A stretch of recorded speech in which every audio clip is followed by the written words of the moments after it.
So I recently sold my first ever live-in flip, and I made over $131,000 off of this deal. Now, if you're not familiar with this term, a live-in flip is when you buy a property as your primary residence with the intention of doing major renovations and selling the home for a much higher price than what you bought it for. There's actually a lot of benefits to a live-in flip versus a traditional flip. So first off, your financing costs are gonna be much, much lower. I was able to buy this property with a 4% interest rate. Many flippers go with what's known as a hard money loan to finance their projects. This is a high interest, short-term loan. So for example, maybe a 10 or 15% interest rate for 6 months with a balloon payment at the end of that. And if they don't make that 6-month deadline, the penalties afterwards can be pretty expensive.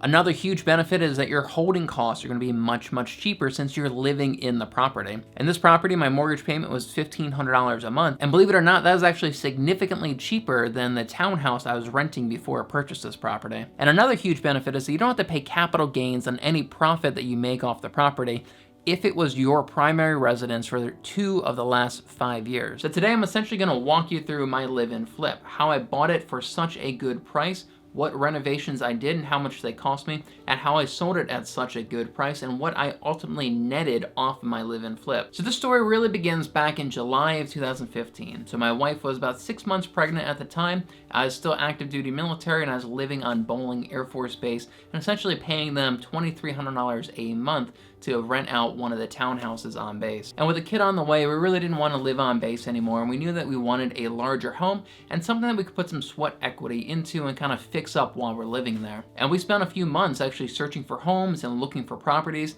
and that is when we found this property.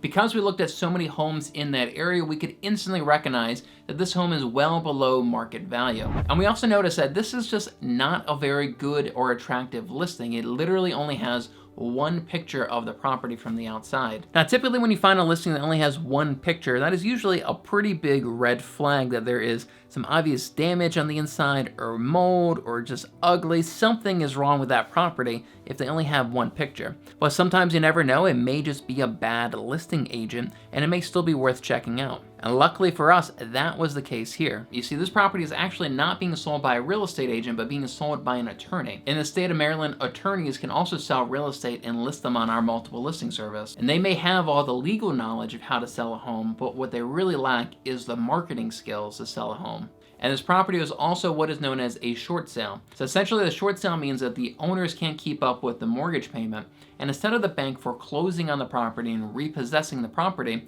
they negotiate with the sellers, and the sellers are essentially saying, hey, can we just sell our home and all of that proceeds will go to you to kind of recoup you how much we still owe on our mortgage. So essentially the bank is getting paid back all the money that the sellers owed them, and then the slate is just wiped clean for the sellers. And as far as like the credit score and credit history of the seller, this is much more advantageous than being foreclosed on. Since the sellers don't actually walk away with any profit in a short sale, what they often do is just sell the property for the exact amount that they owe the bank. And I believe that is what they did in this case and why it was priced so far below market value. So you can obviously get some good deals buying short sales, but there is still some risk involved and some drawbacks in buying one as well. So here in Maryland, a short sale typically takes anywhere between 3 months and 12 months to finally close on that property. So it is not a very quick process at all. And there's a pretty high risk of the deal falling apart during those months. As a real estate agent, I've sold short sales in the past that we've gotten up on the market, got under contract with the buyer,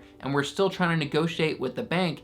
And a few months into the deal, the bank just says screw it and just forecloses on the property instead, and that purchase never actually goes through. So because of this, there is a higher chance that a short sale deal may fall apart during the transaction. Many short sales are also not in the best condition, and you can't really negotiate with the bank to make repairs on the property. So if you're using something like a VA or FHA loan where the property needs to be move-in ready, you may have a hard time finding a short sale that is move-in ready condition. Luckily for me, this property was more or less move-in ready, and the sellers were very motivated to make this deal go through. We went and saw the property, instantly recognized it was way below market value, and submitted an offer that day. And this was February 2015. So my wife was pregnant at the time, and she really wanted us to close on a property before we had the baby. Unfortunately, that did not happen, and she was pretty upset with me for several months there while we were waiting for this deal to close. And finally, in October of that year, 8 months and 12 days after we got our offer accepted on the property, we finally closed on this home. And yes, it was well worth the wait. So we bought this home for $240,000. And we used the VA loan, so I got it for $0 down.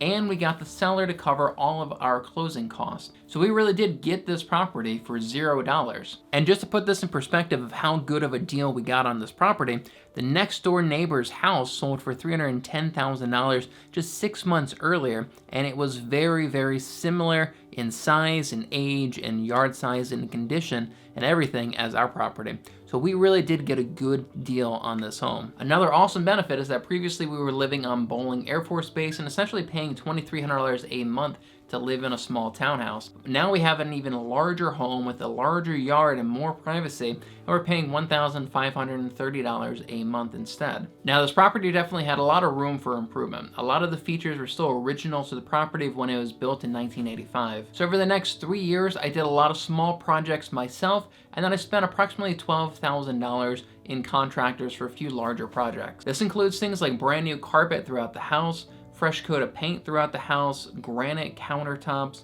new washing machine, and a new stove. And then just a few weeks before we put the home on the market, I walked through the entire home with the handyman and had him knock out a few other small projects. I just ran out of time, and I paid him another $1,000. So all in, my renovation costs are about $13,000. Now, as a real estate agent, I often work with sellers who do make renovations to their properties before they list them for sale.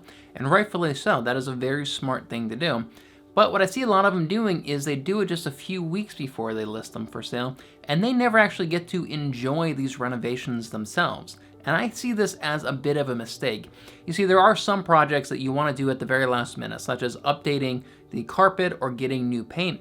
But if you're going to replace something like your granite countertops, you're probably not going to damage those granite countertops in the time of having them installed to 2-3 years down the road when you sell the property.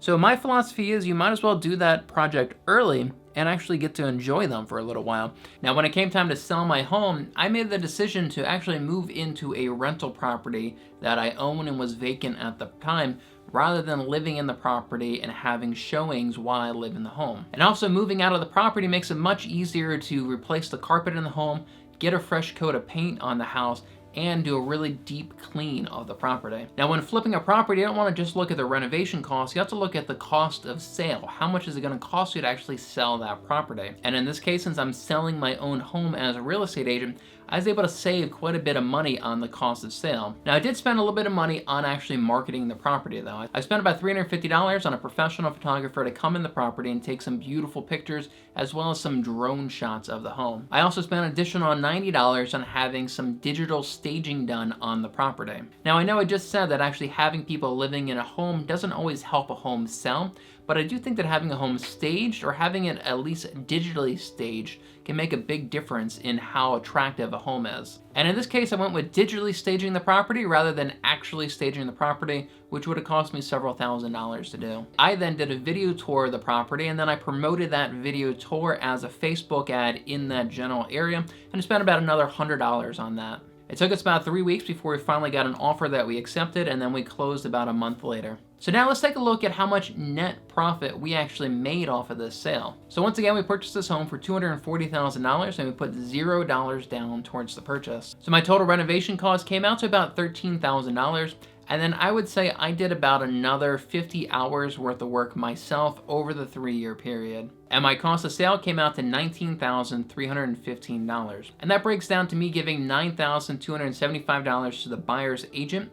We gave $6,000 back in closing cost assistance to the buyer. I ended up spending about another $3,500 in closing costs. These are mainly transfer tax and recordation fees. And then $350 for a photographer, $90 for digital staging, and another $100 on Facebook ads. So as far as holding costs go, I'm gonna say our holding cost was essentially $0 for the majority of this project because it was our primary residence. And in fact, because we bought this house at such a good deal, our mortgage payment was pretty low, and it was significantly lower than the rent that we were paying before we moved in this property. But this home was vacant for about 2 months while we sold it, and we did have the electricity and the HVAC on during this time. So I'm gonna say our holding cost was about $3,500. So when we deduct all of these costs from the sales price, our net profit on this project was about $95,000, and we owned this home for about 3.5 years. Hey, if you want to learn more about real estate investing and personal finance, check out this playlist right here of a few of my other videos that I think you may like.